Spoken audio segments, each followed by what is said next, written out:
اگر آپ کے دوست اچھے ہیں، جن کی صحبت آپ کو اللہ یاد دلاتی ہے، جن کی صحبت آپ کا ایمان تازہ کرتی ہے، تو ضرور آپ بھی ایک دن نیک بن جائیں گے۔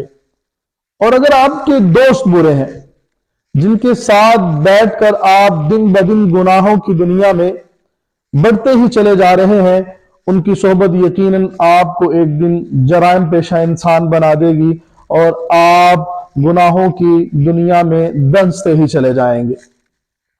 صحیح بخاری میں رسول اللہ صلی اللہ علیہ وسلم کا فرمان ہے، مثل الجلیس الصالح والسوء کحامل المسک ونافخ الکبیر۔ اچھے اور برے دوست کی مثال خوشبو بیچنے والے اور بٹی جلانے کی سی ہے۔ فحامل المسک اما ان یحزیک واما ان تبتاع منہ واما ان تجد منہ ریحا طیبۃ۔ خوشبو بیچنے والے کی مثال، خوشبو بیچنے والے کے پاس اگر آپ بیٹھیں گے، مشک و عنبر والے کے پاس آپ بیٹھیں گے، تو یا تو وہ آپ کو ہدیہ دے گا، تحفہ دے گا، یا آپ اس سے خرید لو گے، یا کم از کم اس کی خوشبو سے، کستوری کی خوشبو سے آپ لطف اندوز ضرور ہوتے رہیں۔ نافخ الکبیر اما ان یحرق ثیابک واما ان تجد منہ ریحا خبیثۃ۔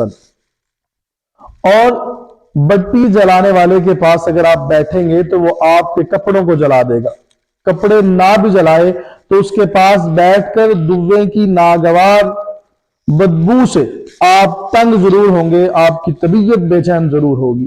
یہی مثال ہے اچھے اور برے دوستوں کی۔ اچھے دوستوں کے پاس بیٹھیں، نیک لوگوں کی صحبت اختیار کریں، آپ ایک دن نیک بن جائیں گے، اور برے لوگوں کی صحبت اختیار کرنے سے آپ کی طبیعت بھی بے چین رہے گی، آپ کی زندگی بھی ڈسٹرب ہوگی، اور آپ آخرت بھی خراب کر سکتے ہیں۔ تو دوست ضرور بنائیے، مگر اچھے دوست جو آپ کے لیے دنیا میں بھی خوشبو ہوں اور آخرت میں بھی آپ کے لیے خوشبو بن سکیں۔ جزاکم اللہ۔